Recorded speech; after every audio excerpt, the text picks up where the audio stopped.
RJ Rasel ভূত.com YouTube চ্যানেলে আপনাদের সবাইকে স্বাগত জানাচ্ছি। আমি রাসেল। আশা করছি আপনারা সবাই ভালো আছেন এবং ভালোর দলে আছেন। আপনারা ভালোবাসেন বলেই প্রতি বৃহস্পতিবার রাত 11:59 আমরা ফিরে আসি এই ইউটিউব চ্যানেলটিতে। আমরা চাই আপনারা প্রতিনিয়ত জেনে যান কোন ঘটনাটি আজকে আমরা শোনাবো আপনাদেরকে, আর সেই জন্যই আমাদের এই চ্যানেলটি আপনারা সাবস্ক্রাইব করুন। আমাদের ঘটনাগুলি যদি আপনাদের ভালো লাগে তাহলে অবশ্যই লাইক দিন, কমেন্ট করুন এবং শেয়ার করুন। আর সেই সাথে সব সময় আপডেট পেতে আপনারা আমাদের ইউটিউব চ্যানেলটি সাবস্ক্রাইব করুন। আশা করছি আজকের এপিসোডটি আপনাদের ভালো লাগবে।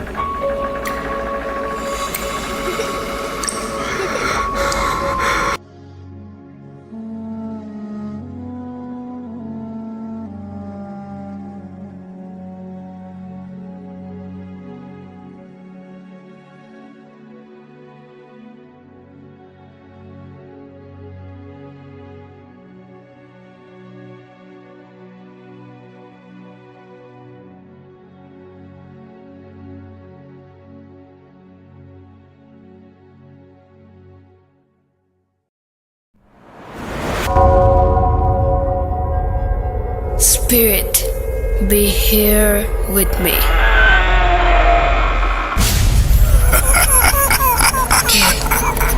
কে তুমি? Bhoot.com. The fear returns with Russell.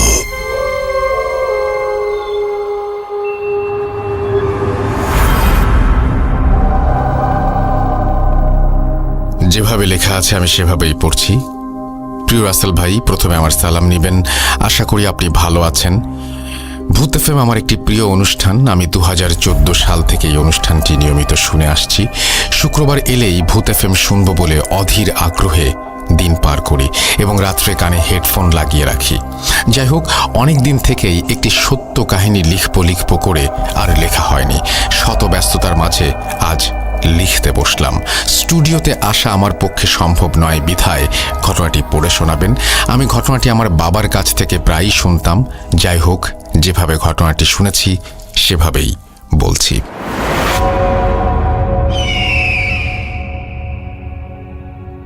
ঘটনাটি ঘটেছে টাঙ্গাইল জেলার কালীপুর নামক গ্রামে।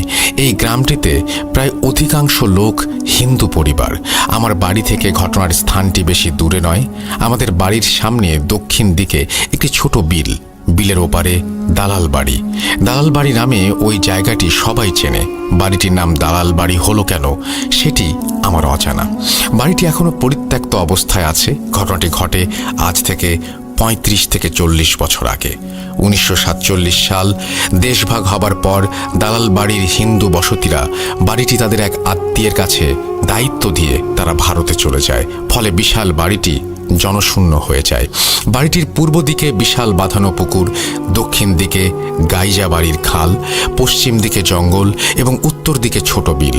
এই বাড়ির এক পাশে নতুন বাড়ি করেন আজর আলী। আজর আলী খুব সাহসী লোক ছিল, তাই সে প্রতিদিন রাতের বেলা মাছ ধরতে সেই দালাল বাড়ির বিলে যেত। ছোট একটি ডিঙি নৌকা নিয়ে সে মাছ ধরত। প্রতিদিনের মতো সে রাতে খাবার শেষ করে বউকে বলে, কই গো, আমাকে একটি পান দাও। পান চিবোতে চিবোতে মাছের সরঞ্জাম ও ডিঙি নৌকা নিয়ে সেই দালাল বাড়ির বিলে তিনি আসেন। দিনটি ছিল শরৎকালের কোনো একদিন। আকাশে খণ্ড খণ্ড মেঘ, মাঝে মাঝে চাঁদ উকি দিচ্ছে। এমন অবস্থায় আরজ আলী বিলের মাঝখানে এসে বড়শি, জাল ইত্যাদি ফেলে নৌকাটি কোনো এক জায়গায় রেখে লগির সাথে নৌকা বেঁধে মাছের জন্য অপেক্ষা করতে থাকেন। কিছুক্ষণ পর আরজ আলীর তন্দ্রা আসলে সে নৌকার মধ্যে শুয়ে পড়ে এবং একসময় ঘুমিয়ে যায়।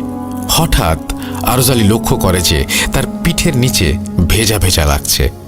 তৎক্ষণাৎ সে উঠে বসে এবং নৌকার প্রায় অর্ধেক সে দেখে যে পানিতে ডুবে গেছে, ভর্তি হয়ে গেছে। সে নৌকার মাথার দিকে তাকিয়ে দেখে একটি সাদা কাপড়ে জড়ানো অবয়ব বসে আছে।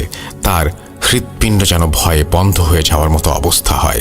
এখন সে কি করবে কোনো কুল কিনারা না পেয়ে 2 হাত জড়ো করে কাঁদো কাঁদো কণ্ঠে বলে, তুমি যদি পুরুষ হও তাহলে তুমি আমার বাবা লাগো, তুমি যদি মেয়ে হও তাহলে তুমি আমার মা হও। এই কথা বলার পর সেই কণ্ঠটি বলে ওঠে, বড় মুশকিলে ফেলে দিবি। আজ তোর শেষ দিন। তোর জন্য আমার বড় সমস্যা হতো, কিন্তু তুই যখন আমাকে মা ডাকলি, মা কি সন্তানকে মারতে পারে? যা, আমি ছেলে হিসেবে মেনে নিলাম। আজ থেকে তুই আমার ছেলে। তুই খুব ভয় পেয়েছিস, আজকে আর মাছ ধরার দরকার নেই। তুই বাড়ি যা। কাল দুপুরে ঘরের সিলিং এর মধ্যে একটি নতুন পোলো, মাছ ধরার বিশেষ যন্ত্র বেঁধে রাখবি। আমি তোকে চিকিৎসা দেব, আর তুই 3 দিন কোনো মাছ মাংস খাবি না। রাতের বেলা থেকে আজর আলীর জ্বর আসে এবং সে অবয়বের কথা মতো সিলিংয়ে একটি নতুন পোলো বেঁধে দুপুরবেলা খাটের মধ্যে শুয়ে থাকে। হঠাৎ পোলোটি যেন দুলতে থাকে এবং আরজের গায়ে ঠান্ডা বাতাস লাগতে শুরু করে। এভাবে আরজ আলী 3 দিন চিকিৎসা নেয় এবং জ্বর ভালো হয়ে যায়। তারপর থেকে আরজ আলী প্রতিদিন মাছ ধরতে যেত নৌকা নিয়ে।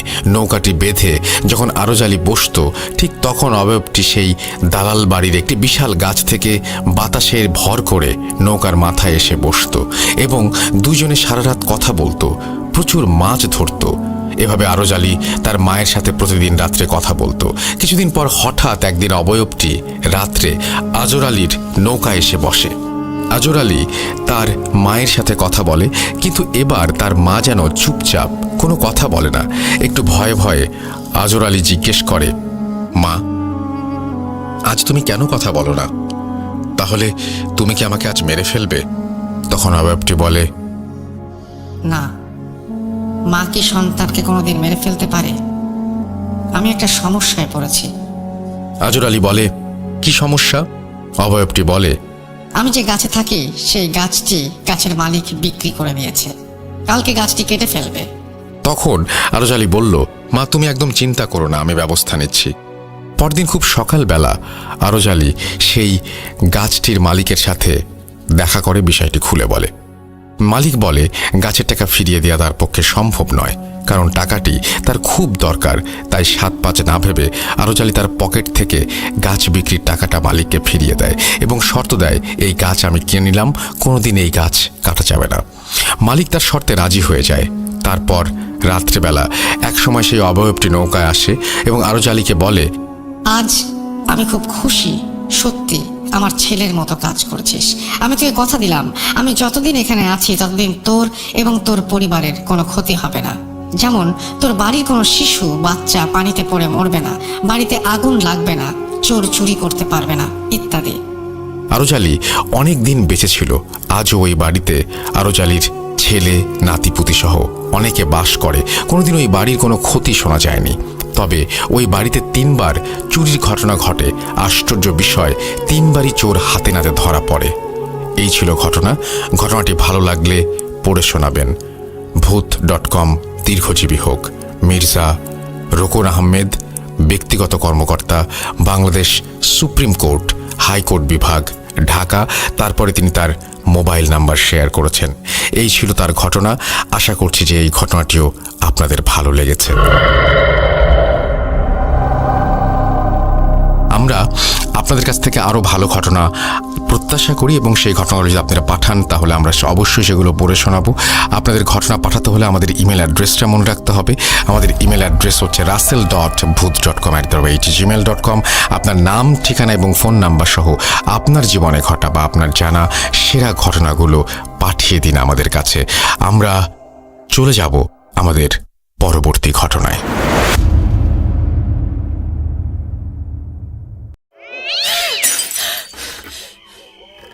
আজ আবার শুনতে পাচ্ছেন শব্দটা? ভয়ের আরেক নাম ভূত.com with Russell.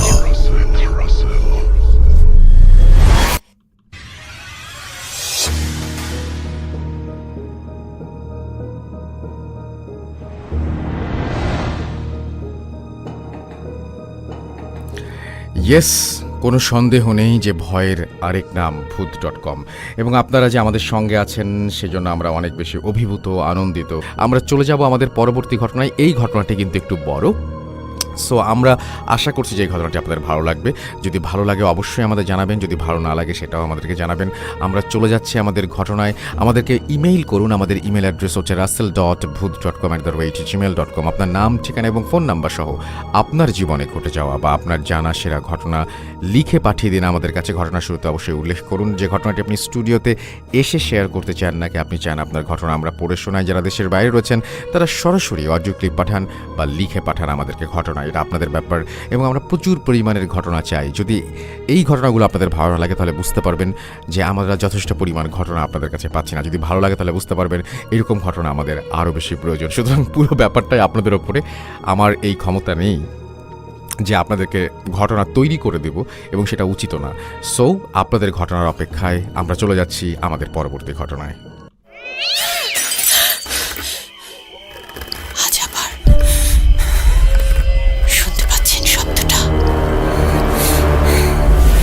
ভয়ের আরেক নাম bhoot.com with Russell. যেভাবে লেখা আছে আমি সেভাবেই পড়ছি। আসসালামু আলাইকুম রাসেল ভাই, আশা করি ভালো আছেন।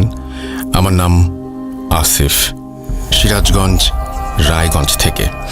এর আগে কোনোদিন এরকম ঘটনা শুনিনি। 94তম এপিসোডে আমার জীবনের একটি আশ্চর্যজনক সাইকেল রিলেটেড ঘটে যাওয়া ঘটনা আপনি সবার সাথে শেয়ার করেন, তার জন্য অনেক অনেক ধন্যবাদ। আসলে আমার বন্ধু মেহেদি আমার ঘটনাটি শেয়ার করে। আমার ঘটনাটি আমার বন্ধু মেহেদি bhoot.com-এর এখানে শেয়ার করবে বলে আমাকে জানায়, এবং আমি তাকে শেয়ার করার জন্য অনুমতি দেই, যার জন্য আপনাদের সাথে এই ঘটনাটি শেয়ার করা হয়েছিল। আমার সাথে ঘটে যাওয়া কিছু গোপন কথা রেখে দেই আমার বন্ধুর কাছে, কারণ এগুলো বললে হয়তো সমস্যা হতে পারে, এই কথা ভেবেই সেই গোপন রাখা। একদিন মেহেদি আমাকে বলে, বন্ধু, তোর ঘটনা bhoot.com-এ শেয়ার করেছে, তুই ডাউনলোড করে শোন, ভালো লাগবে তোর। তো ডাউনলোড করে শোনার পর আসলে বলতে গেলে প্রথমবারের মতোই ভালো লাগলো। আসলে এই ঘটনাটিও আমার বন্ধুকে বলেছিলাম শেয়ার করতে, কিন্তু আমার বন্ধু কোম্পানিতে কর্মরত অবস্থায় থাকার কারণে তেমন সময় পায় না, যার জন্য আমাকে এই ঘটনাটি শেয়ার করতে বলা হয়। তার জন্যই প্রথমবারের মতো ঘটনা পাঠাচ্ছি। ভালো লাগলে শ্রোতাদের সাথে শেয়ার করার জন্য অনুরোধ করছি। আরেকটা কথা, সেটা হলো নিজের অজান্তে ঘটনা লেখার ভেতরে কোনো ভুল হলে ক্ষমা সুন্দর দৃষ্টিতে দেখবেন। এটা 100% সত্যি ঘটনা। ও আরেকটা কথা, 94তম এপিসোডে আপনি বলেছিলেন আমার বন্ধু মেহেদি আমার সাথে ঘটে যাওয়া ঘটনা জানতে পেরে সাইকেলটি উধাও হয়েছে, নাকি গ্রামের সব মানুষ জানার জন্য এটা হয়েছে, এবং আমার কোনো ক্ষতি হয়েছে কিনা। আসলে আমার বন্ধু ঘটনাটি জানার জন্য সাইকেলটি উধাও হয়নি, কারণ সেই জিনটা আমাকে শেষবারের মতো ওয়ার্নিং দেয়, এবং জিন বলে, তোমার খুব কাছের মানুষ দেখে এবারের মতো ক্ষমা করে দিলাম, কিন্তু তোমার একটা জিনিস আমি নিয়ে যাব। এই কথাটিও আমার বন্ধুকে বলি, কিন্তু আমার বন্ধু মনে না থাকার কারণে হয়তো এই কথাটি তার ভুল হয়ে যায়। তবে আমার বন্ধুর থেকে আরেকটা কথা গোপন করি, সেটা হলো সাইকেলটি উধাও হওয়ার পর আমার একটা চোখ নষ্ট হয়ে যায়। আমি এইখানে একটা কথা বলতে চাই, ঘটনা বলতে বলতে আমি আবার থেমে গেলাম।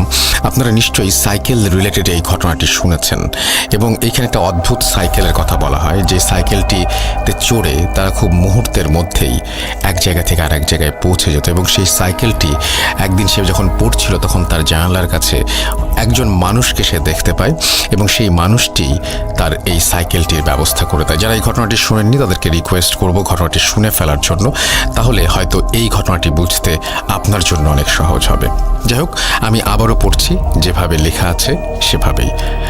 তো উনি বলছিলেন যে ওনার চোখ নষ্ট হয়ে যায়। তারপরে তিনি বলছেন, যার জন্য এর পর থেকে আমি এক চোখে দেখতে পাই না। আপনি সত্যতা জানার জন্য এই কথাটি বললাম। আসলে এই কথাটি বলতাম না কোনোদিন, একমাত্র আপনার জন্যই এই কথাটি বলে রাখা। এবং এই কথাটি গোপন রাখার কারণ হলো, আমি যদি বলতাম তাহলে আমার বন্ধু অনেক আফসোস বা মন খারাপ করত, সে নিজেকে কোনোদিন ক্ষমা করতে পারত না। বন্ধু মেহেদি তোকে একটা কথা বলি, আসলে যা হওয়ার হয়েছে, আমাকে মাফ করে দিস। আর এই ঘটনার জন্য তুই যেন কোনো দিন নিজেকে অপরাধী মানিস না। যাই হোক, সাইকেলটি উধাও হয়ে যাওয়ার পর মেহেদিকে বললাম আমার বাসায় আসতে। মেহেদি আমার বাসায় আসার পর সাইকেলটি না দেখতে পেয়ে আমাকে বলে, বন্ধু, তোর ঘটনা আমি জানার জন্য সাইকেলটি উধাও হয়েছে কি, না অন্য কিছু? তখন মেহেদিকে বললাম, আরে না, তোর জন্য না, আসলে আমার মনে হয় গ্রামের সকল মানুষ জানার জন্য এমন হয়েছে, অথবা আমার ওপরে যে কালো জাদু করেছিল তার জন্য হয়েছে। আমার বন্ধু মেহেদি 94তম এপিসোডে আমার সম্পর্কে অনেক কিছু বলেছে, তাই বেশি কিছু বললাম না এখানে। তবে একটা কথা জেনে রাখুন, আমি মিথ্যা কম বলি। আর একটা কথা হলো, যারা মোবাইল বা টিভিতে নিষিদ্ধ কোনো কিছু দেখেন তাদের ওপরে এই কালো জাদু এফেক্ট করে বেশি। তো একটা কথা বলে রাখি, আমার ঘটনাটি যদি আপনি শেয়ার না করেন তাহলে 100% সত্য ঘটনাটি গোপনই থেকে যাবে। যাই হোক, অনেক কথা বললাম, এবার ঘটনায় যাওয়া যাক। ঘটনাটি ঘটেছে আমার জীবনে, আর এই ঘটনাটি সাইকেল রিলেটেড ঘটনা। আমি যতদিন বেঁচে আছি ততদিন আমার মনের মাঝে স্মৃতি হয়ে থাকবে। আসলে কালো জাদু অনেক আগে থেকেই চলে আসছে। যেমন একসময় একটি মহিলা আমাদের প্রিয় নবী হজরত মুহাম্মদ সাল্লাল্লাহু আলাইহি ওয়াসাল্লামকে কালো জাদু করেন চুল দিয়ে, আর সেই চুলে মন্ত্র পড়ে 11টা গিট দেয়া হয়, যার জন্য আমাদের প্রিয় নবী কখন কি করতেন বা কোথায় যেতেন সব ভুলে যেতেন। আসলে আপনারা খেয়াল করে দেখবেন, চুলে এই 11টি গিট দেওয়ার জন্য সূরা ফালাক আর নাসের ভেতরে 11টা আয়াত। যাই হোক, এই ঘটনাটি আমার সাথে ঘটে 2014 সালের মাঝামাঝি সময়ে, অর্থাৎ রাজু মারা যাওয়ার আগের ঘটনা এবং পরের ঘটনা। যাই হোক, জিনের সাথে পরিচয়, জিনের দেয়া সাইকেল, এসব কিছু আমার জীবনে এসে আমার জীবনটাকে অনেক পাল্টে দেয় এবং আমি ক্ষতিগ্রস্ত হয়ে যাই। আসলে বলতে গেলে আমি কোনোদিন ভাবতে পারিনি এই সাইকেলটির জন্য মানুষের ক্ষতি হবে, অথবা আমারও। এখানে আমি কি বা করতাম? বলতে গেলে এখন তো আমার কিছু করারই নেই। এই সাইকেলটির লোভ সামলাতে পারলে হয়তো এই দুইটি মানুষ বেঁচে থাকতো। লোভ মানুষকে কতটুকু ক্ষতি করে সেটা আমার ঘটনা দ্বারাই বুঝলাম।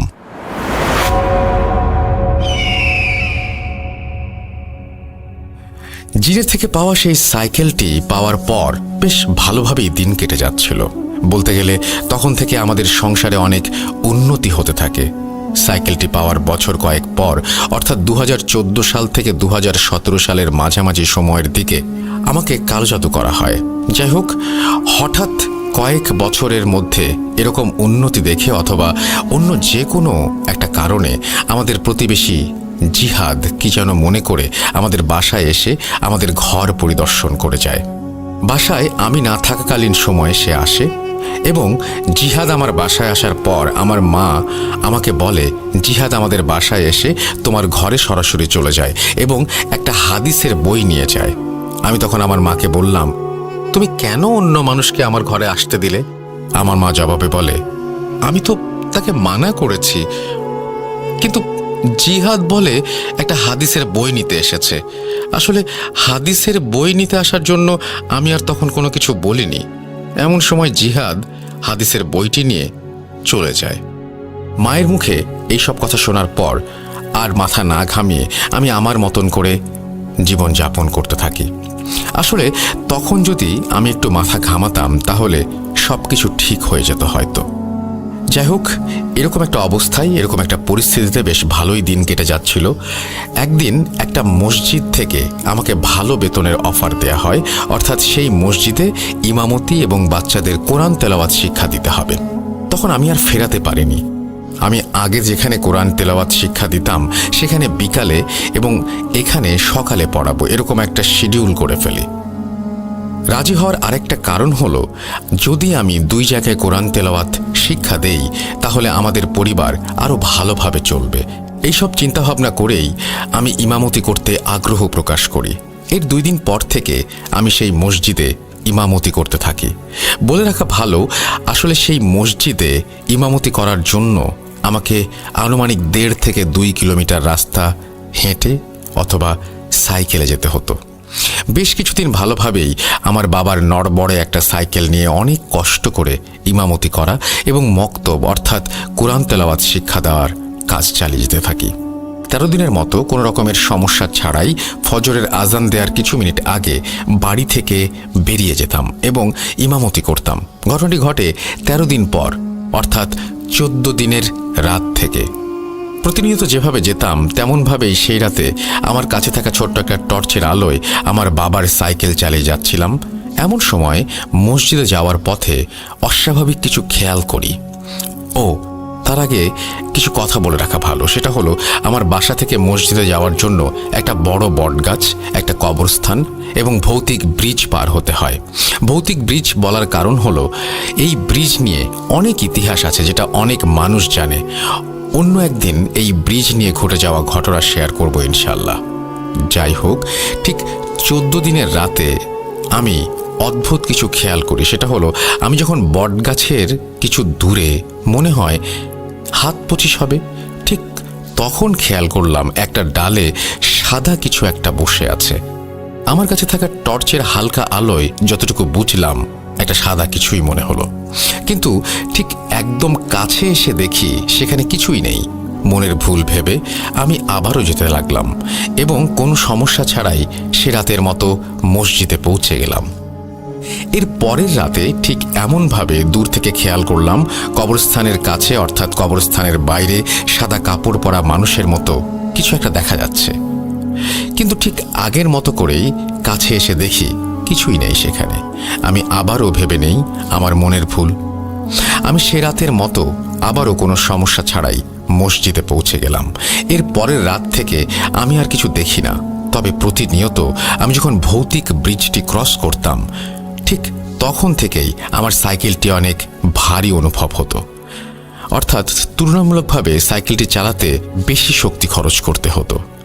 আমি আরও কিছু খেয়াল করি, সেটা হলো আমি যখন প্রতিনিয়ত বটগাছ পার হই তখন কুকুরের ডাক, শেয়ালের ডাক শুনতে পাই। তাছাড়াও আমি যখন সাইকেল চালিয়ে বটগাছটি ক্রস করতাম ঠিক তখন থেকে আমার সাইকেলের পাশ কাটিয়ে কুকুর, বিড়াল দৌড়ে যেত। মসজিদের সামনে আসা পর্যন্ত এমন হতো। এভাবে বেশ অনেক দিন কেটে যায়, অর্থাৎ 2015 সালের শেষের দিকে এসে প্রায় 20 থেকে 25 দিন আর আমার সাথে কোনো সমস্যা হয় না, কোনো কিছুই ঘটে না। এই 20-25 দিন আমার সাথে কিছু না ঘটার জন্য সব কিছু মনের ভুল ভেবে উড়িয়ে দেই। তার কারণ যাই হোক না কেন, আমার তো কোনো ক্ষতি হয়নি বা অস্বাভাবিক কিছু চোখেও পড়েনি। এসব কিছু স্বাভাবিকভাবে নেই এবং এর মাঝে আমার মাথায় পড়া টুপিটাও হারিয়ে ফেলি। আমি জানিও না টুপিটা কোথায় হারিয়ে ফেলি। নতুন টুপি মাথায় দিয়ে 26তম রাতে আমি আবারও মসজিদের উদ্দেশ্যে রওনা হলাম, কিন্তু এবার আমার সাথে অদ্ভুত একটা ঘটনা ঘটে সেই ভৌতিক ব্রিজের ওপরে, যেটা আজও পর্যন্ত আমি ভুলতে পারি না। যাই হোক, ব্রিজের ওপরে দেখতে পাই সাদা রঙের কাপড় পরা মানুষের মতো কিছু একটা বসে আছে, কিন্তু আমি মুখটা কোনোভাবেই দেখতে পাইনি। আসলে বলতে গেলে ভয়ে সেটার মুখের দিকে তাকানোর সাহস হয়নি আমার। সেই সাদা রঙের কাপড় পরা মানুষের মতো তাকে পাশ কাটিয়ে আসতেই একটা শব্দ শুনতে পাই, সেটা হলো, তুই আর বেশি দিন বাঁচতে পারবি না। এই কথা শুনে মনে হচ্ছে আমি আর আমার মধ্যে নেই। এই কথা শোনার পর পেছনে যে তাকাবো তার আর সাহস করিনি, কারণ মুরব্বীদের কাছ থেকে শোনা, মুরব্বীরা বলতেন যে ব্যক্তি অদ্ভুত কিছু দেখবে অথবা অদ্ভুত কিছু অবলোকন করবে তার দিকে তাকানো বা তার দিকে এগিয়ে গেলে অনেক বড় সমস্যার সম্মুখীন হতে পারে, যার জন্য আর সাহস হয়নি আমার। যাই হোক, এই কথা শুনে তো রীতিমতো ভয় পেয়ে গেলাম আমি সেদিন। সেই অদ্ভুত কিছু দেখার পর এবং তাকে পাশ কাটিয়ে আসার পর আমার কেমন যেন মনে হচ্ছে সাইকেল আর চলছে না। তো সাইকেলটি চালাতে এতটাই ভারী অনুভব করছিলাম, মনে হচ্ছে অনেক ভারী একটা কিছু টেনে নিয়ে যাচ্ছি। আসলে সাইকেলটি যেভাবে যাওয়ার কথা সেভাবে আর যাচ্ছে না। অবাক করা ব্যাপার হলো আমি কিন্তু ঠিক মতোই চালাচ্ছিলাম, কিন্তু আসলে ভয়ে আমার শরীর চলছে না নাকি সাইকেলটি ভারী হয়ে গেছে সেটা তখন বুঝতে পারিনি। এরপর অনেক কষ্ট করে মসজিদে আসলাম। এই ঘটনাটির জন্য আমি টানা 2 দিন জ্বরে আক্রান্ত ছিলাম। সুস্থ হবার পর আমি আর আমার বাবার সাইকেলটি নিয়ে মসজিদে যাওয়ার সাহস পাইনি। দিন 20 হবে হয়তো। এই 20 দিন আমি জিনের দেয়া সাইকেলটি নিয়ে যেতে থাকলাম। জিনের দেয়া সাইকেলটি নিয়ে যাওয়ার কারণ হলো, প্রতিনিয়ত যেমন আগের মতো জিন আমার কোরআন তেলাওয়াত শুনতে আসে, ঠিক আমি অসুস্থ হওয়ার সময়টাও জিন আমার কোরআন তেলাওয়াত শুনতে আসে। কিন্তু আমি তখন জিনকে বলি, আমি আজকে কোরআন তেলাওয়াত করতে পারবো না, তুমি আজকের মতো চলে যাও। তখন জিনটি চলে যাওয়ার আগে একটা কথা আমাকে বলে যায়। কথাটি হলো, তোমার সামনে অনেক বিপদ, সাবধানে থেকো। যাই হোক, 20 দিন রাতে দেখা যেত আমি আধা মিনিট বা 1 মিনিটের মধ্যে মসজিদে পৌঁছে যেতাম। এই 20 দিন রাতে আমার সাথে আর তেমন কিছু ঘটেনি। এই 20 দিন আমি ভালোভাবেই বাজারে যাওয়া, চুল কাটা সহ যাবতীয় কার্যক্রম চালিয়ে যেতে থাকি। কিন্তু এই 20 দিন রাত হওয়ার আগেই বাসায় ফিরে আসতাম। 20 দিন পর জিনের দেয়া সাইকেলটি নিয়ে আমার আর যাওয়া হয়নি। আর সেই রাত থেকেই শুরু হয় আমার সাথে ঘটে যাওয়া কিছু ভয়ঙ্কর ঘটনা। 20 দিন পর সাইকেলটি না নেওয়ার কারণটা হলো, এই 20টা দিন রাতে ফজরের নামাজ আদায় করতে আসা বিভিন্ন মানুষ বিভিন্ন ধরনের প্রশ্ন করে আমাকে। প্রশ্নগুলো ছিল এমন, কি ব্যাপার হুজুর, আপনি এরকম অদ্ভুত সাইকেল কোথায় পেলেন, কবে কিনলেন, কোথায় কিনলেন, আরও অনেক কিছু। এরকম কথাগুলো আমি কোনো রকমে এড়িয়ে আসতে থাকি। এই 20 দিনে আমাকে প্রতিনিয়ত অনেক প্রশ্নের সম্মুখীন হতে হয়। এ সকল প্রশ্নের মুখোমুখি না হওয়ার জন্য 20 দিন পর আমি সাইকেলটি নিয়ে যাইনি। আসলে সেটাই ছিল আমার সবথেকে বড় ভুল। 21তম রাতে আমি আবারও আমার বাবার নড়বড়ে সাইকেলটি নিয়ে ফজরের আজান দেওয়ার আগে মসজিদের উদ্দেশ্যে রওনা হলাম। কিন্তু এইবার এই ঘটনাটির সম্মুখীন হওয়ার জন্য আমি একেবারেই প্রস্তুত ছিলাম না। আসলে এমন ভয়ানক দৃশ্য আমার মনে হয় কেউ দেখতে চাইবে না। যাই হোক, আমি রাস্তা দিয়ে প্রতিনিয়ত যেভাবে যেতাম তেমনভাবে যাচ্ছিলাম। পথিমধ্যে সেই ভয়ানক ব্রিজের ওপরে আসতে আমি দেখতে পেলাম ঠিক ব্রিজের মাঝখানে একটা খাটিয়া রাখা। এটা দেখার পর আমার সারা শরীর কেঁপে উঠেছে, এমন কাঁপুনি উঠল, আসলে বলতে গেলে তখন আমার শরীরের শক্তি একেবারে আমি হারিয়ে ফেলেছিলাম। ভয়ে ভয়ে খাটিয়াটির কাছে আসতেই দেখতে পাই খাটিয়ায় আমার লাশ। আশা করি এই দৃশ্যটা কোনো মানুষ দেখতে চাইবে না। তো খাটিয়ায় নিজের লাশ দেখতে পেয়ে এসব কিছু সহ্য করতে না পেরে মনে হয় আমি সেখানেই জ্ঞান হারিয়ে ফেলি। এরপর আমার জ্ঞান ফিরে আসে সকাল 8টার দিকে। জ্ঞান ফিরতে দেখি আমার চারপাশে মানুষ। আমি তখন বলতে লাগলাম, আমি এখানে কেমন করে আসলাম? জবাবে একটা মানুষ বলেন, আমি আর আরিফ যখন ফজরের নামাজ আদায় করে এই পথে আসছিলাম তখন আমরা দেখতে পাই তুমি ব্রিজের ওপরে অজ্ঞান অবস্থায় পড়ে আছো। তখন এটা দেখার পর আমি আর আরিফ মিলে তোমাকে এখানে নিয়ে আসি। তোমার কি হয়েছিল? তুমি ব্রিজের ওপরে অজ্ঞান অবস্থায় পড়েছিলে কেন? এই কথা শোনার পর তাদের কিছু না বলে সেই ব্যক্তিটিকে বললাম, চাচা, আমাকে একটু বাসায় পৌঁছে দেন। এই কথাটি বলার কারণ হলো, আমার জ্ঞান ফিরে আসার পর আমার শরীরে চলার মতো শক্তি একেবারেই ছিল না। তো এরপর আমি আমার বাসায় ফিরে আসি। বাসায় ফিরে আসার পর থেকেই আমার শরীরে প্রচণ্ড রকমের জ্বর। দীর্ঘ 8 দিন থেকে 10 দিন পর্যন্ত এই জ্বর আমার শরীরে থাকে। এই 8 থেকে 10 দিন আমি অনেক রকমের ওষুধ খেতে থাকি, কিন্তু কিছুতেই জ্বর না কমাতে স্থানীয় এক হুজুরের কাছ থেকে পানি পড়া এবং ঝাড়ফুঁক নিয়ে ধীরে ধীরে সুস্থ হতে থাকি। এই কয়দিন আমি আর কোরআন তেলাওয়াত করতে পারিনি। এভাবে আমার সাথে প্রতিনিয়ত অনেক রকমের অদ্ভুত ঘটনা ঘটতে থাকে। সুস্থ হওয়ার পর আমি যখন অন্যের জমিতে কাজ করতে যাই, সেখানে আমার ডান পা কেটে যায় কাজ করতে করতেই। এরপর সেখান থেকে একটা কাপড়ের টুকরো কেটে যাওয়া স্থানে বেঁধে বাসায় এসে চিকিৎসা গ্রহণ করি। সেই কাপড়ের টুকরোটা উঠোনের মাঝেই ফেলে দেই। এভাবে বেশ কিছুদিন যাওয়ার পর, অর্থাৎ 2016 সালের সেপ্টেম্বরের শেষের দিকে আমি আবারও বড় ধরনের একটা ধাক্কা খাই। সেটা হলো, আমি প্রতি রাতে যেমন কোরআন তেলাওয়াত করি, ঠিক সেই রাতেও জিন তেলাওয়াত শুনে আবার চলে যায় এবং বলে যায়, সামনে অনেক বিপদ, তুমি একটা ভালো হুজুরের কাছে যাও। তো এরপর তেলাওয়াত শেষে আমি ঘুমিয়ে পড়ি। আমার ঘুমের মাঝেই আমার ঘুমটা ভেঙে যায় এবং আমি তখন কয়টা বাজে বলতে পারবো না। আমার ঘুম ভেঙে যাওয়ার পর আমি রুমে স্পষ্ট দেখতে পাই ধন্যার সাথে আমার ঝুলন্ত লাশ। ধন্যা বলতে টিনের বাসায় ওপরে বাঁশ বা লম্বা কাঠ দিয়ে রাখা হয়। আপনারা হয়তো অনেকে এটাকে চেনেন, এটার নামও জানেন। আসলে আমাদের গ্রামের ভাষা, তাই এটাই ব্যবহার করলাম। যাই হোক, এরপর এই দৃশ্য দেখতে পেয়ে আমি এতটাই ভয় পেয়েছিলাম কি বলবো। এই দৃশ্যটা দেখার পর থেকে আমি চিৎকার করে বলে উঠি, মা, আমাকে বাঁচাও, আমাকে মেরে ফেলবে। এই কথা বলার পর আমি সেন্স হারিয়ে ফেলি। সেন্স ফিরে আসার পর আমি দেখতে পাই আমার রুমে আমার মা বাবা বসে আছে। আমার মা বাবাকে বলি, তোমরা আমার রুমে আসলে কেমন করে? আমার রুমের দরজা তো ভেতর থেকে লাগানো ছিল। জবাবে আমার বাবা বলে, তোমার চিৎকার শুনে তোমার রুমের কাছে এসে অনেক ডাকাডাকি করার পর কোনো সারা শব্দ না পেয়ে দরজা ভেঙে ভিতরে এসে দেখি তুমি মেঝেতে অজ্ঞান হয়ে পড়ে আছো। কি হয়েছে? তুমি রাতে অমন করে চিৎকার করছিলে কেন? আমি বাবাকে বলি, একটা বাজে স্বপ্ন দেখে ভয়ে চিৎকার করছিলাম বাবা। এই কথাটা বলি কারণ আমি ভেবেছিলাম আমি আসলেই বাজে কোনো স্বপ্ন দেখেছি। যাই হোক, বিভিন্ন কাজের পর দিন গড়িয়ে রাত আসে। আমি ঠিক আগের মতো করেই এবারও কোরআন তেলাওয়াত করতে থাকি এবং তখন জিনটি কোরআন তেলাওয়াত শেষে বলে যায়, তোমার সামনে খুব বিপদ, তোমার উপরে কালো জাদু করেছে, তুমি একটা ভালো কোনো হুজুরের কাছে যাও।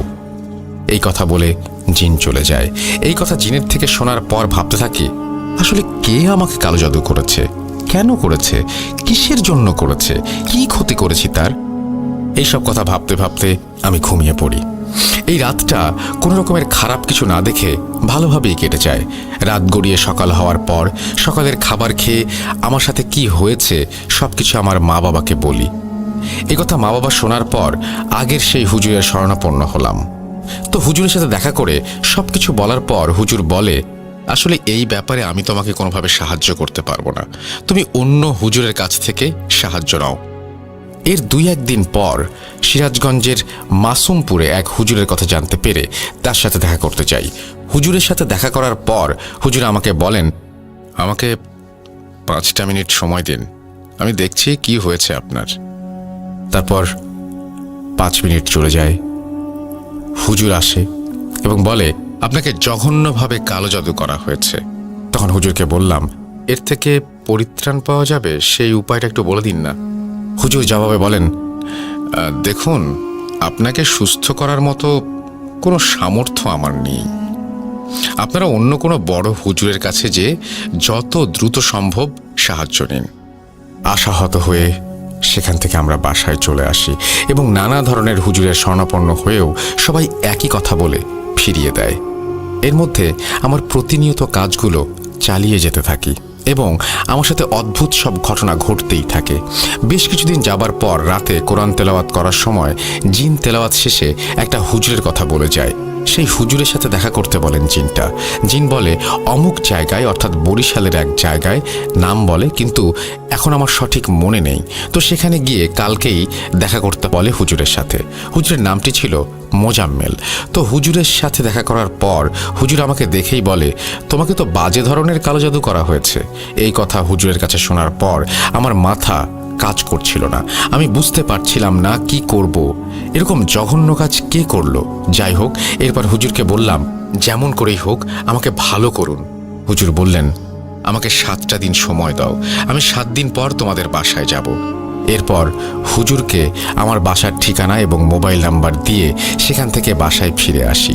এই 7 দিন আমি আরও অনেক ভয়ের মুখোমুখি হয়েছি। যেমন আমি একদিন দুপুরে নামাজ আদায় করে মসজিদ থেকে বাসায় ফিরছিলাম। বাসায় ফেরার পথে পেছন থেকে কে যেন আমাকে সজোরে ধাক্কা দেয়। ধাক্কায় আমি রাস্তার মাঝে পড়ে যাই এবং পড়ে যাবার পর আমি খেয়াল করি সেখানে কেউ নেই। আশ্চর্য বিষয় হলো, চতুর্পাশে এমন ফাঁকা এবং রাস্তাটাও ছিল একদম ফাঁকা। আর এই ফাঁকা রাস্তায় আমার চোখে ফাঁকি দেওয়া অসম্ভব। আসলে একটা মানুষ যদি আমাকে ঠাট্টা করে ফেলে দেয় তাহলে আমি তাকে অবশ্যই সেখান দিয়ে যেতে দেখতে পেতাম।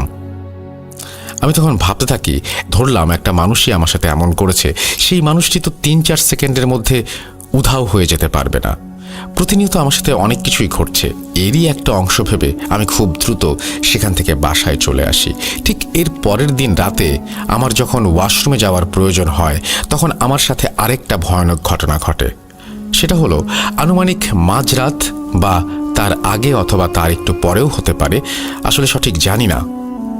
বলে রাখা ভালো, ওয়াশরুমটা ছিল আমার বাসার একটু উত্তর দিকে, অর্থাৎ ঘর থেকে 20-25 পা হবে এরকম দূরত্বে। তো তখন আমি বাসার উঠোনের মাঝখান দিয়ে দেখতে পাই একটা একটা লাশ এবং সেই লাশের মাথা দেহ থেকে আলাদা করা এবং দেহ থেকে প্রচুর পরিমাণে রক্ত পড়ছে এবং জায়গাটা ভিজে আছে। আমি খুব ভয় পাই। আসলে এই দৃশ্যটা দেখার জন্য আমি একেবারেই প্রস্তুত ছিলাম না। খুব ভয়ের কারণ হলো লাশটা আর কারো নয়, সেই লাশটি ছিল আমার নিজের লাশ। এভাবে দেখার পর আমি সহ্য করতে না পেরে উচ্চ স্বরে এক চিৎকার দিয়ে সেখানেই জ্ঞান হারিয়ে ফেলি। জ্ঞান ফিরে আসার পর আমার বাবা মাকে সব খুলে বলি। এভাবে খুব ভয়ানক ঘটনা ঘটতেই থাকে আমার সাথে।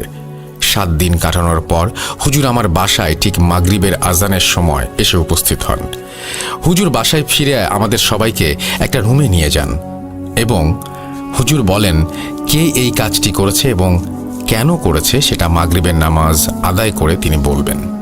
নামাজ আদায় করার পর হুজুর সবাইকে এক রুমে নিয়ে বলতে থাকেন। হুজুর তখন একটা ছেলের নাম বলে। আমি তখনও বিশ্বাস করতে পারিনি এবং আজ পর্যন্ত বিশ্বাস করতে পারি না এই ছেলে এই কাজ করেছে। তো এরপর হুজুর আমাদের বলেন এই কাজটি জিহাদ নামের একটি ছেলে করেছে। আসলে তোমার ওপরে অনেক রাগ এবং একটা লোভের বশবর্তী হয়েই এমন কাজ করেছে। হুজুরের কাছ থেকে এটা শোনার পর আমি ভেবে অবাক হই যে জিহাদ আমার উপরে কালো জাদু কেন করবে? আমি তো তার কোনো ক্ষতি করিনি বা তার পরিবারেরও কোনো ক্ষতি করিনি। আমি খুব ভেঙে পড়ি। আপনারা ভাবছেন ঘটনাটি এখানেই শেষ, কিন্তু এখনও অনেক রহস্যময়তা লুকিয়ে আছে এই ঘটনায়। সুতরাং প্রিয় লিসনার্স, দয়া করে আরেকটু অপেক্ষা করুন এবং শুনতে থাকুন। আর এই সকল ভয়ানক ঘটনা ঘটে আসিফ মারা যাওয়ার পর থেকেই। আসিফ মারা যাওয়ার 30 থেকে 35 দিন আমার সাথে খুব ভয়ানক ঘটনা ঘটে যায়। এরপর হুজুরের কাছে আমি জানতে চাই কেন আমার সাথে জিহাদ এরকম করেছে। হুজুর বলছেন 2014 সালে জিহাদ গ্রামের একটা মেয়েকে পছন্দ করত এবং ভালোবাসত। একদিন যখন ঈশার নামাজ পড়ে মসজিদ থেকে বাসায় ফিরছিল, তখন তুমি ফেরার পথে রাতের বেলায় তাদের একসাথে দেখতে পাও। এরপর তুমি জিহাদের পরিবার ও মেয়ের পরিবার অর্থাৎ মনিকার পরিবারকে জানাও। তাদের পরিবারকে জানানোর পর থেকে তোমার ওপরে ক্ষিপ্ত হয়ে তোমার ওপর কালো জাদু করেছে। তখন আমি হুজুরকে বললাম, হুজুর, আমি তো সঠিক কাজটাই করেছি, কারণ এদের কেউ দেখলে এদের পরিবারের মান সম্মান সব যেত। আসলে সম্মান বলতে মনিকার পরিবারের বেশ সম্মান নষ্ট হতো, কারণ জিহাদের পরিবার এবং মনিকার পরিবার এদের দুজনের মধ্যে পার্থক্য ছিল অনেক, যার জন্য মনিকার পরিবারের কেউ এই সম্পর্ক মেনে নিত না। 7 দিনের ভেতরে মনিকাকে বিয়ে দিয়ে দেয় তারা অন্য জায়গায়। এরপর হুজুর বলেন, তুমি যখন তাদের পরিবারকে জানাও, তার কয়েকদিন পর মনিকার বড় ভাই জিহাদকে অনেক মারধর করে। এরপর মনিকার অন্য জায়গায় বিয়ে হওয়াতে তোমার উপরে তার অনেক ঘৃণা এবং রাগের জন্ম হয়, যার জন্য সে ক্ষিপ্ত হয়ে তোমার উপরে কালো জাদু করেছে। কিন্তু তুমি অনেক ধার্মিক বলে তেমন কোনো ক্ষতি করতে পারেনি। তুমি যখন ফজরের আগে নামাজ পড়াতে মসজিদে যেতে, তখন তুমি যেগুলো দেখতে আসলে সেগুলো ছিল কালো জাদুর অংশ। আর 2 নম্বর কারণ হলো রাজু আর জিহাদ খুব ঘনিষ্ঠ বন্ধু।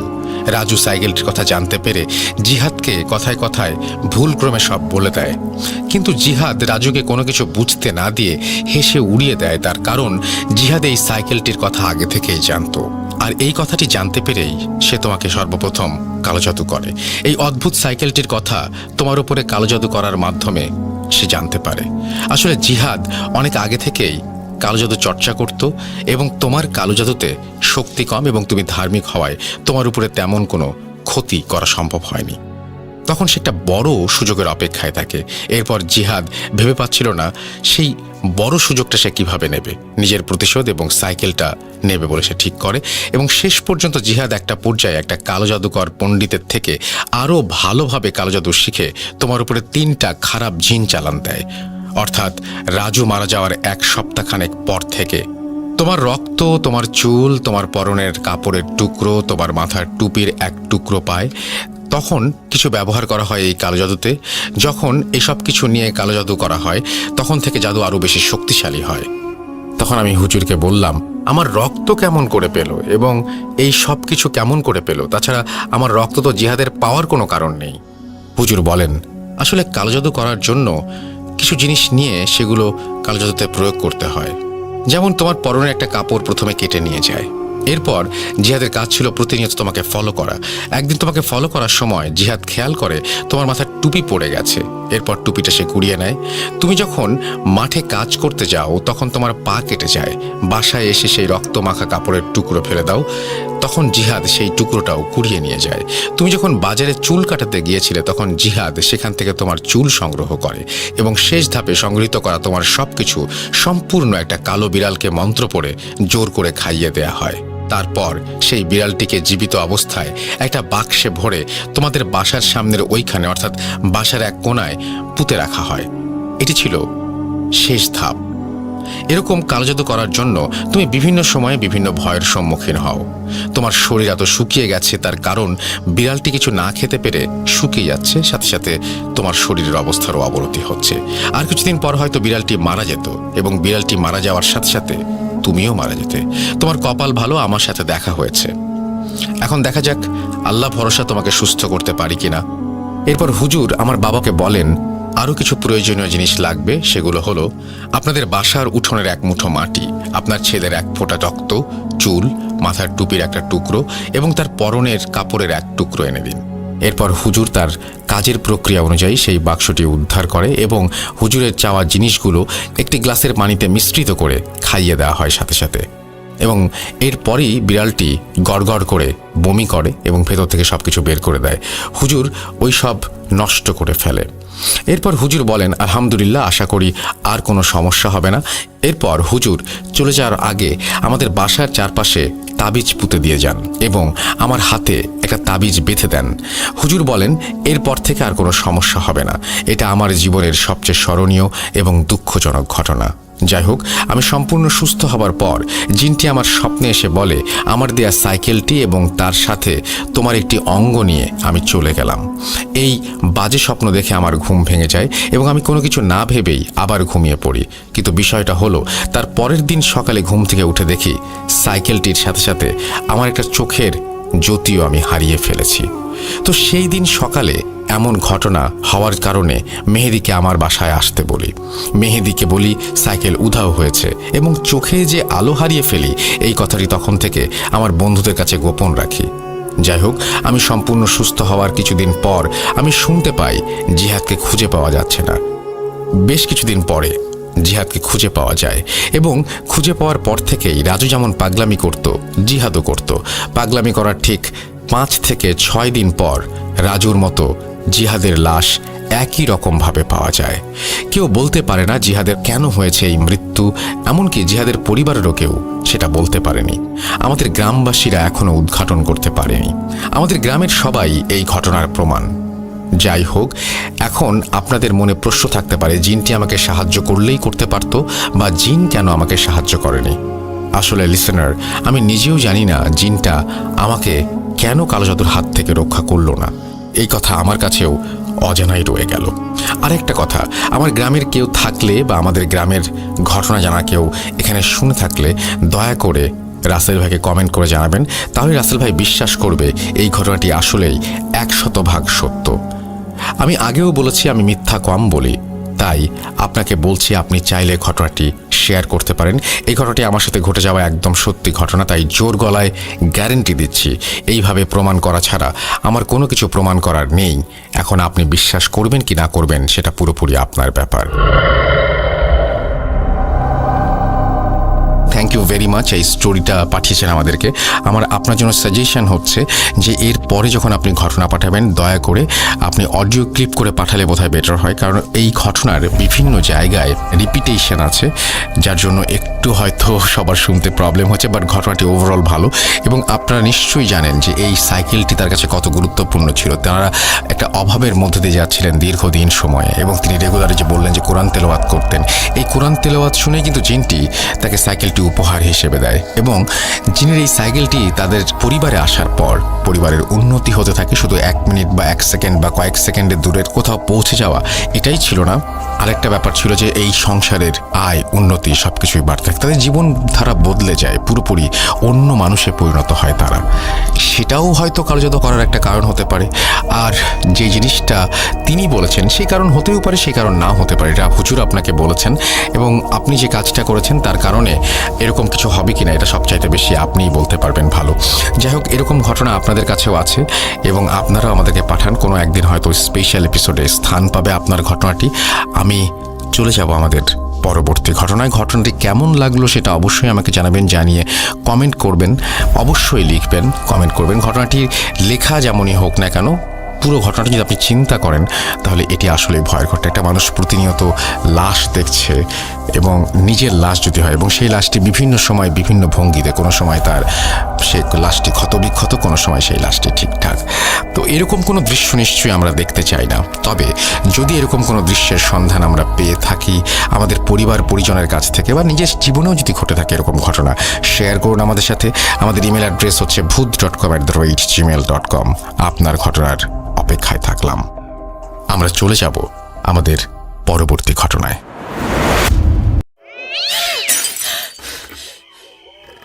আজ আবার শুনতে পাচ্ছেন শব্দটা? ভয়ের আরেক নাম bhoot.com with Russell.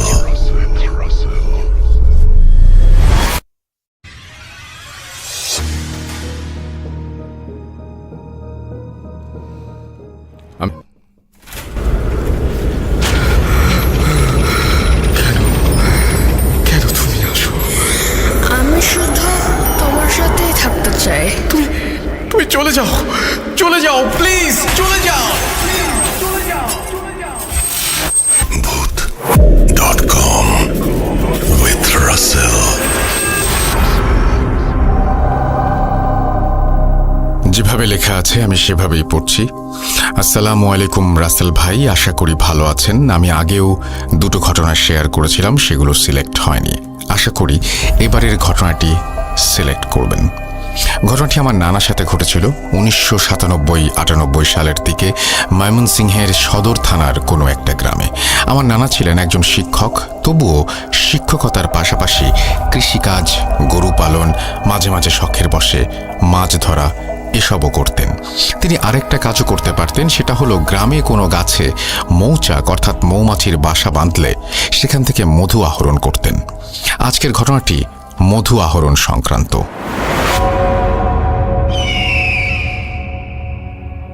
গ্রামের মানুষের ভেতর একটা প্রথা আছে, সেটা হলো অমাবস্যার রাতে অথবা ভরা পূর্ণিমার রাতে মৌচাকে মধু পরিপূর্ণ থাকে, সেদিনই মৌচাক কাটতে হয়। সেদিন এক সন্ধ্যায় নানার এক বন্ধু আসে মৌচাকের খবর নিয়ে এবং বলে আজ রাতেই সেটা ভাঙতে হবে, না হলে হয়তো অন্য কেউ ভেঙে ফেলবে। তাই তারা দুজনে মিলে মৌচাক ভাঙার জন্য মশাল, কাঁচি, মধু রাখার পাত্র এবং অন্যান্য জিনিস নিয়ে তৈরি হয়ে থাকে এবং অপেক্ষা করে গভীর রাত হওয়ার জন্য। রাত 10টার দিকে নানা তারা বন্ধুদের সাথে আরেকজন সহযোগীকে নিয়ে 3 জন মিলে রওনা দেন গন্তব্যস্থানের দিকে। মৌচাকটি বিশাল জঙ্গলের ভেতর ছিল।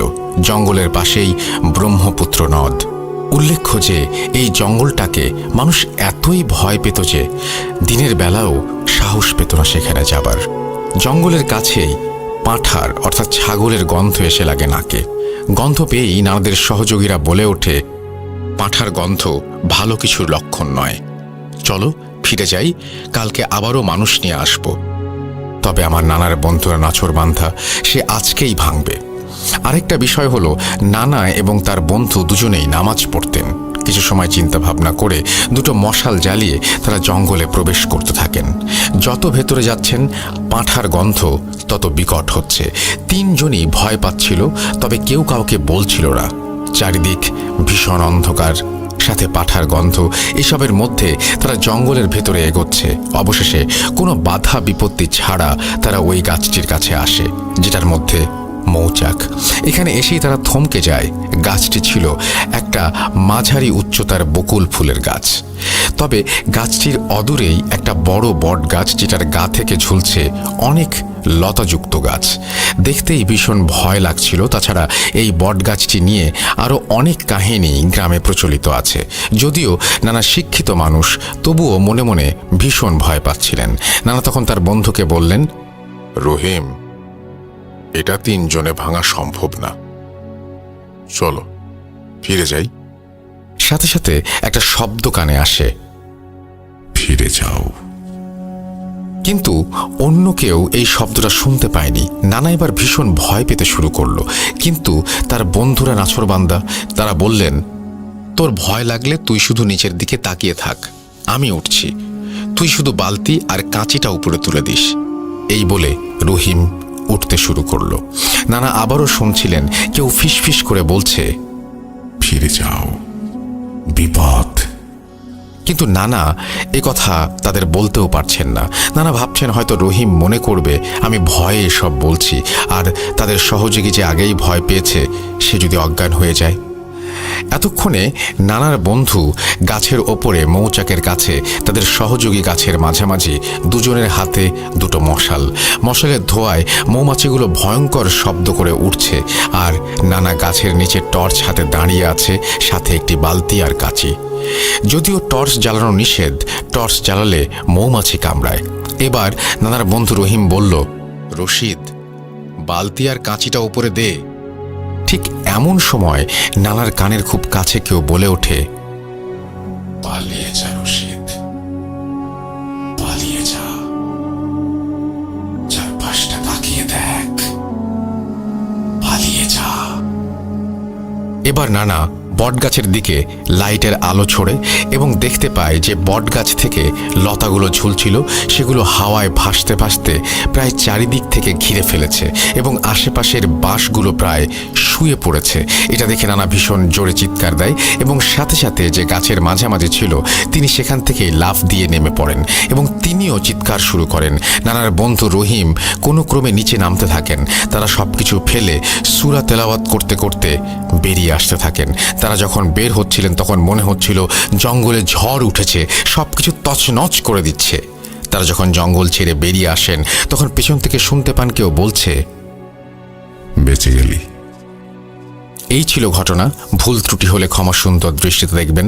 এবং আমি আরও ঘটনা সংগ্রহ করছি, হয়তো আগামীতে লিখব। কামরুল হাসান ফাহাদ, ফুলবাড়িয়া, ময়মনসিংহ। আপনাকে অনুরোধ করব আপনি আরও ঘটনা পাঠান, এবং এই ঘটনার দৈর্ঘ্য যদি আরও বড় হয় তাহলে আমাদের সবার জন্য আরও বেশি ভালো। আমরা চলে যাব আমাদের পরবর্তী ঘটনায়, তবে তার আগে আমাদের ইমেল অ্যাড্রেসটা মনে করিয়ে দিই। russell.bhuth.com@gmail.com আমাদের ইমেল অ্যাড্রেস। এই অ্যাড্রেসে আপনি আপনার নাম, ঠিকানা এবং ফোন নাম্বার সহ আপনার জীবনে ঘটে যাওয়া বা আপনার জানা সেরা ঘটনা লিখে পাঠিয়ে দিন। ঘটনার শুরুতে অবশ্যই উল্লেখ করুন ঘটনাটি আপনি স্টুডিওতে এসে শেয়ার করতে চান, নাকি আপনি চান আপনার ঘটনা আমরা পড়ে শোনাই। যারা দেশের বাইরে রয়েছেন তারা সরাসরি অডিও ক্লিপ পাঠাতে পারেন বা লিখেও পাঠাতে পারেন। আমরা চলে যাব আমাদের পরবর্তী ঘটনায়।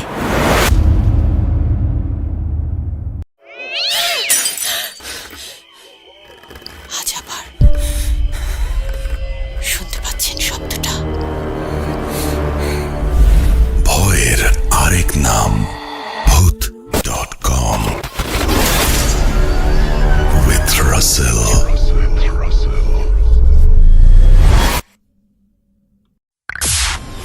Entertainment is a must. শুনুন স্বাধীন পডকাস্ট।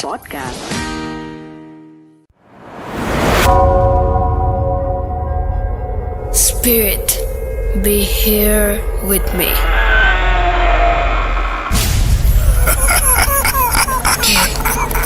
কে তুমি? bhuth.com. The fear returns with Russell.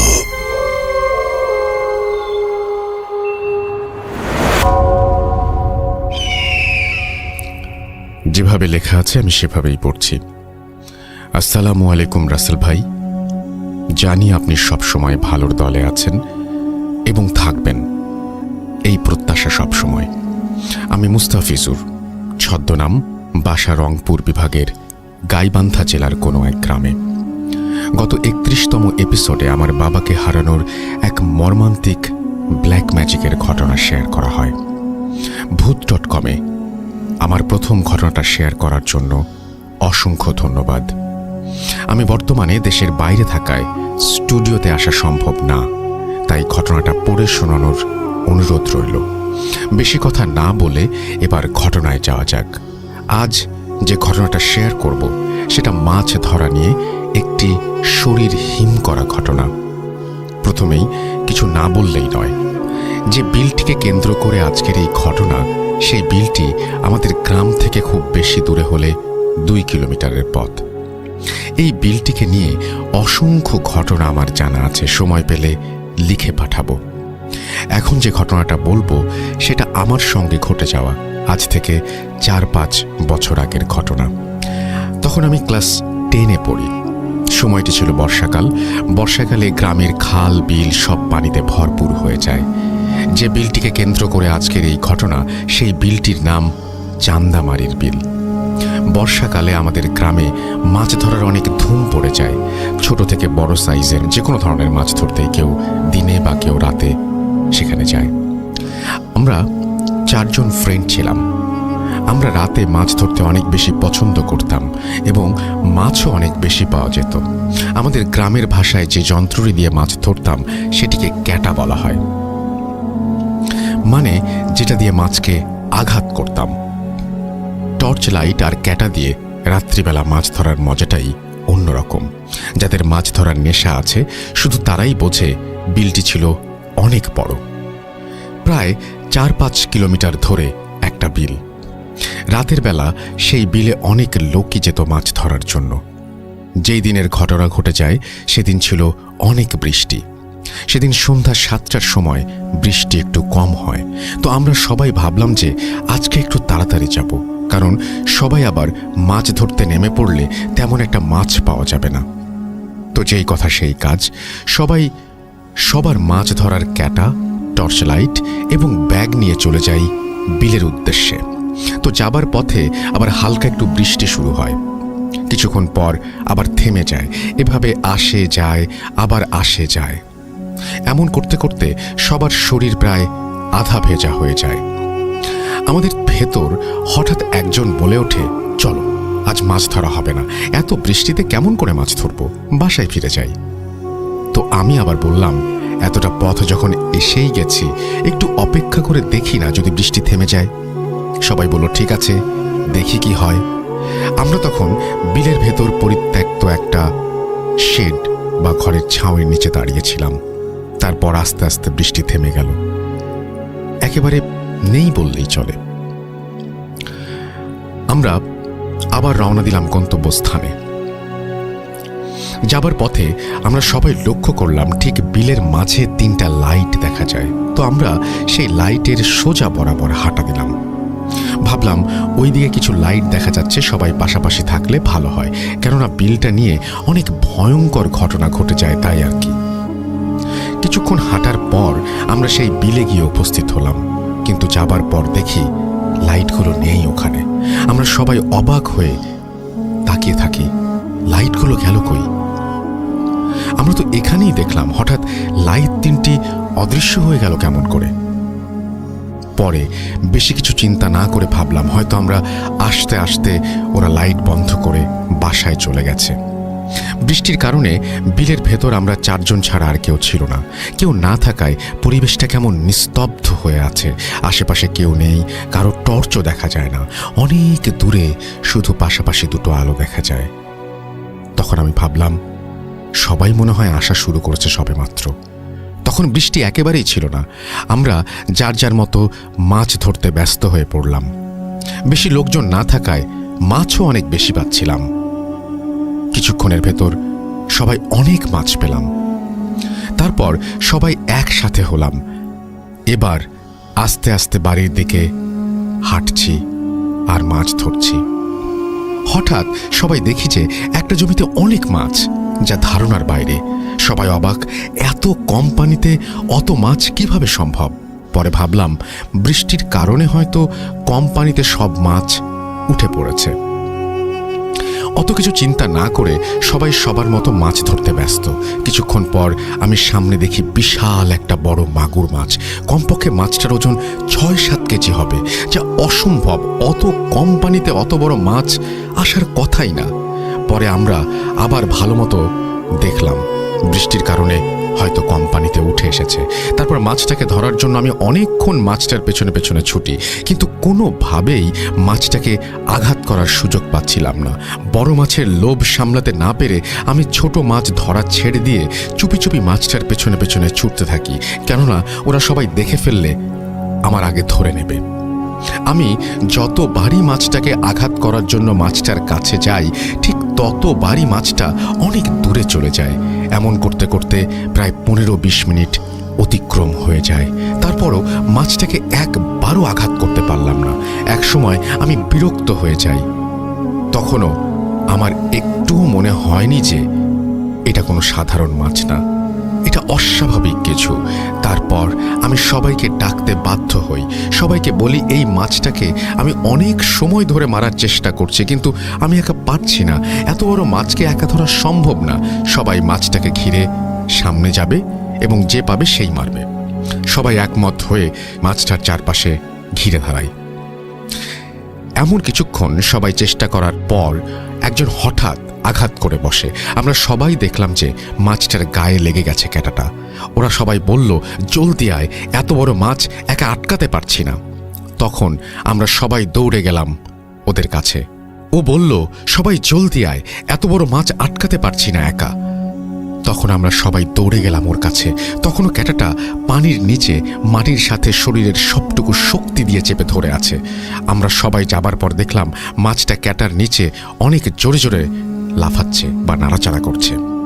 এবার আমি যখন মাছটা হাত দিয়ে ধরতে গেলাম, তখন দেখি মাছটা নেই। যখন আমি সবাইকে বললাম, কিরে মাছটা কই গেল, ক্যাটার নিচেই তো ছিল, সবাই অবাক হয়ে গেলাম। পরে সবাই একটা জিনিস লক্ষ্য করি, ওই জায়গাটা পুরো কাঁচা রক্ত দিয়ে লাল হয়ে গেছে, কিন্তু মাছটা গেল কোথায়? এত কম পানিতে মাছটাকে ভালোভাবে দেখা যাচ্ছিল।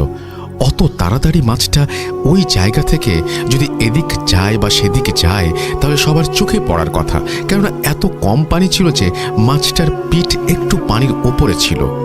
এটা কিভাবে সম্ভব? আমরা সবাই হতভম্ব। এটা কি হলো? মাছটা গেল কোথায়? তখনও কেউ একবারের জন্য ভাবি নাই যে এটা অস্বাভাবিক কিছু। সবাই আবার মাছটাকে ওই জমিটার ভেতর তন্ন তন্ন করে খুঁজি, কিন্তু পাই না। তারপর আমরা আর একটা জিনিস লক্ষ্য করি, মাছের বাজারে গেলে যেমন কাঁচা মাছ মাছ একটা গন্ধ পাওয়া যায়, ঠিক তেমন একটা তীব্র গন্ধ, এবং সেই গন্ধে চারপাশটা ভরে গেছে। অনেকক্ষণ খোঁজার পর সবাইকে বলা শুরু করলাম, এটা কেমন ঘটনা হলো? আজকে মাছটা গেল কোথায়? আর এমন গন্ধ কিন্তু ভালো না, আমি আগেও অনেকবার শুনেছি এটা খারাপ লক্ষণ। তখন আমাদের মাঝে একজন বলে, এটা সত্যিই মাছ ছিল নাকি অন্য কিছু? আমি শুনেছি যে বড় মাছ খারাপ কিছু হতে পারে। তখন আমার মাথায় এই বিষয়টা নিয়ে ঘোরাঘুরি করতে থাকে।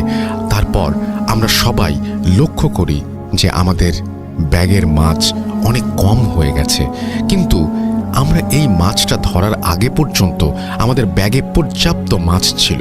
সবাই ভেবে পাচ্ছিলাম না কি হচ্ছে আমাদের সাথে। ঘটনাটা এখানে শেষ হলে পারত, কিন্তু না, একটু পরেই শরীর হিম করা এক ঘটনা ঘটে যায়। তখন আবার অনেক জোরে বৃষ্টি শুরু হয়েছে। এখন আমরা ভাবলাম যে এবার সবার শরীর ভিজে যাবে, কেননা আশেপাশে কিছুই ছিল না যার নিচে গিয়ে দাঁড়াবো। বিলের ঠিক মাঝখানে বড় বড় কয়েকটা পুকুর ছিল। সেই পুকুরের পাড় দিয়ে অনেক পুরনো গাছ আছে। আমি ভাবলাম যাই, ওই পুকুর পাড়ের গাছগুলোর নিচে গিয়ে দাঁড়াই, শরীরটা একটু কম ভিজবে। তারপর সবাই দৌড়ে গিয়ে গাছের নিচে দাঁড়ালাম। বৃষ্টি থামার কোনো লক্ষণই নেই, পড়ছে তো পড়ছেই। অনেকক্ষণ কেটে যায়, বৃষ্টিতে আশেপাশের কিছুই দেখা যাচ্ছে না। হঠাৎ করে একটা পুকুরের ভেতর কয়েকটা বাচ্চা যদি একসাথে লাফালাফি করে গোসল করে যেমন শব্দ হয়, ঠিক তেমন শব্দ পেলাম। সবাই ভাবলাম কেউ হয়তো পানির নিচে পানিতে পড়ে আছে বা পানিতে পড়ে গেছে। সেটা ভেবে সবাই লাইট মারতে মারতে সেদিকে গিয়ে দেখি কিছুই নেই। সবাই চিন্তা করে পাচ্ছি না কি হচ্ছে আমাদের সাথে। পরে আমরা সবাই গাছের নিচে দাঁড়াই। আমরা যে গাছটি নিচে দাঁড়িয়েছিলাম সেই গাছটি কেন যেন বারবার ঝাঁকা দিচ্ছিল, আর পাতায় আটকে থাকা পানি একসাথে পড়ে আমাদের শরীর পুরো ভিজে শেষ। আর এতক্ষণ বৃষ্টির পানির নিচে দাঁড়িয়ে ঠান্ডায় সবাই কাঁপছি। এত বড় গাছ এমনভাবে বাঁকা হয়ে যাচ্ছে কেন, বা কে ঝাঁকা দিচ্ছে, এটা খুব অস্বাভাবিক লাগলো, কেননা গাছগুলো ছিল কদম গাছ আর অনেক মোটা। এদিকে বৃষ্টি আর একদিকে আজব আজব সব ঘটনা ঘটছে আমাদের সাথে।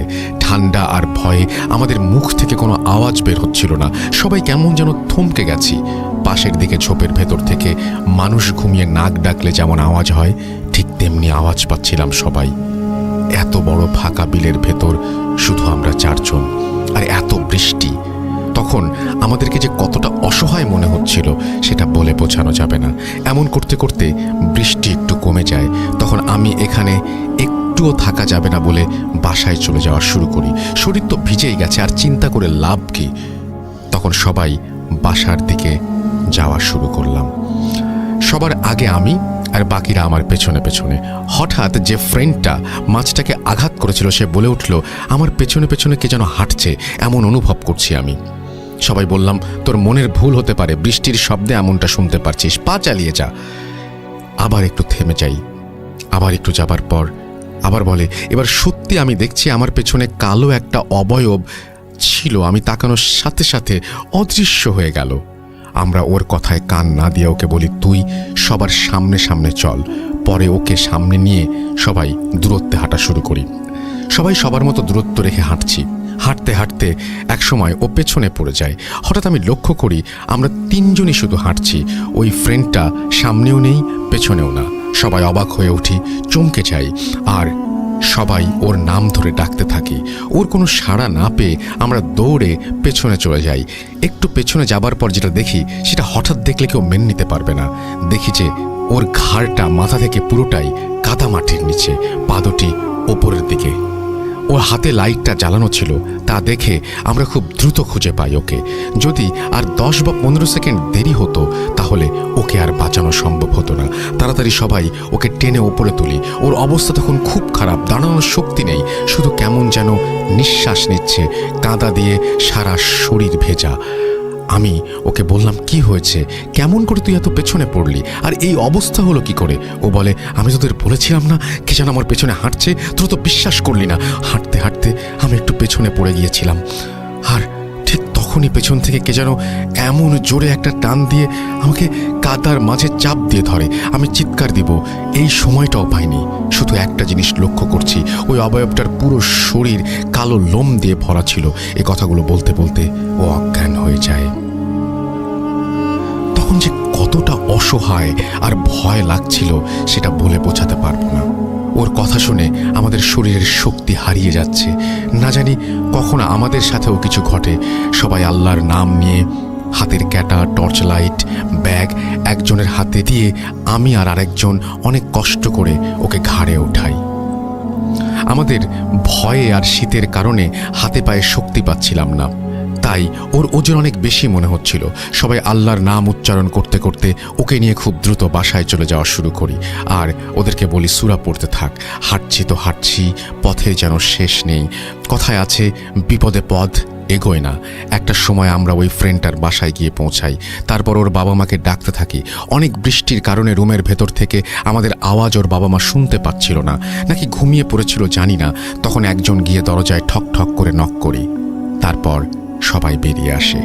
এসে এমন অবস্থা দেখে সবাই আমাদেরকে জিজ্ঞেস করে, কিভাবে কি হলো।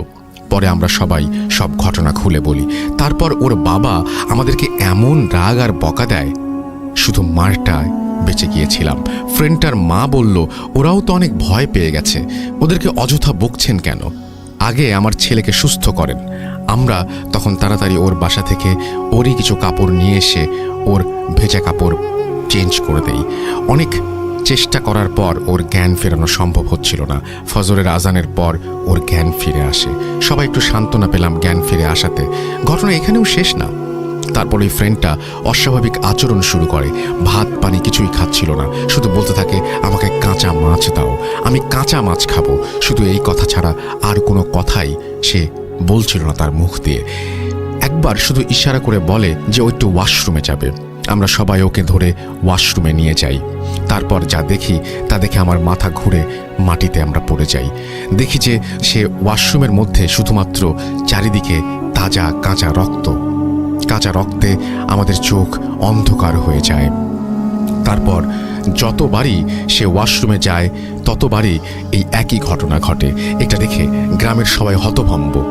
পরে সবাই বলে যে ওর বড় কোনো ধরনের অসুখ হয়েছে, কবিরাজ দেখাতে হবে, তা না হলে এভাবে রক্তক্ষরণ হলে ওকে বাঁচানো সম্ভব হবে না।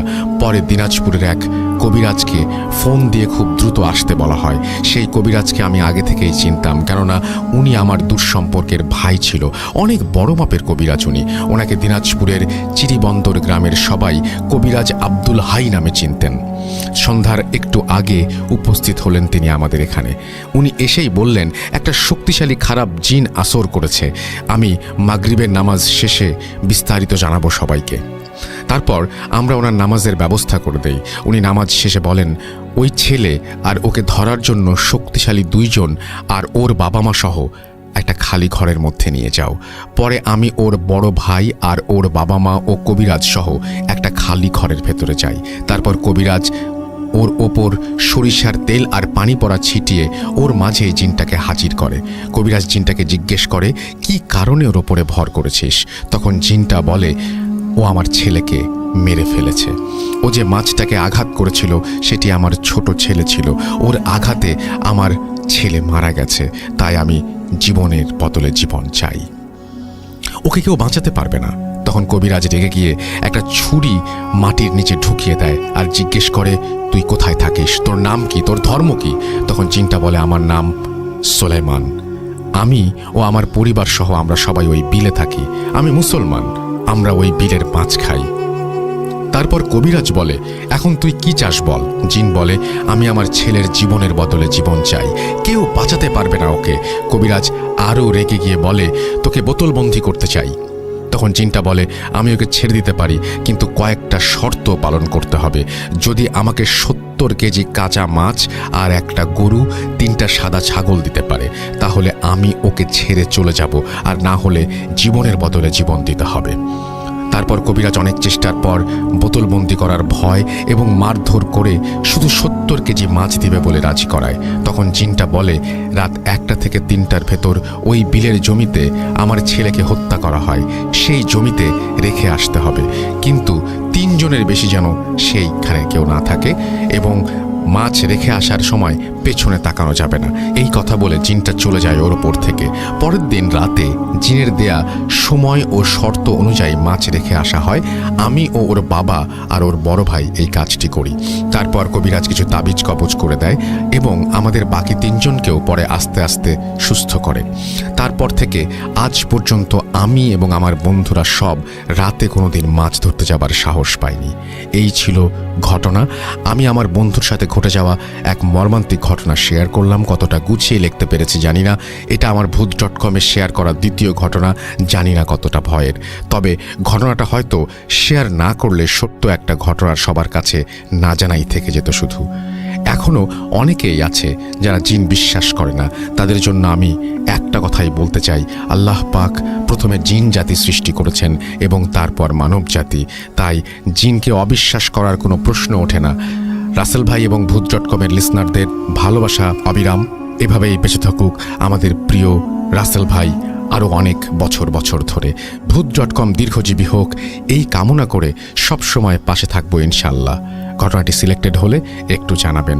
এই ছিল ঘটনা, এবং ঘটনাটি অনেক বড়। আমি জানি না আপনাদের কতটুকু ভালো লেগেছে, বাট এই ঘটনাটি খুব অদ্ভুত একটা ঘটনা। লাস্টে মাছ রাখার যে ব্যাপারটা সেটা আমি জানি না, সেটা একটা হয়তো রিচুয়ালের পার্ট, কিন্তু এরকম ঘটনা নিশ্চয়ই আপনাদের সাথে ঘটেছে। আপনাদের কি মনে হয় সেটা অবশ্যই আমাকে জানাবেন।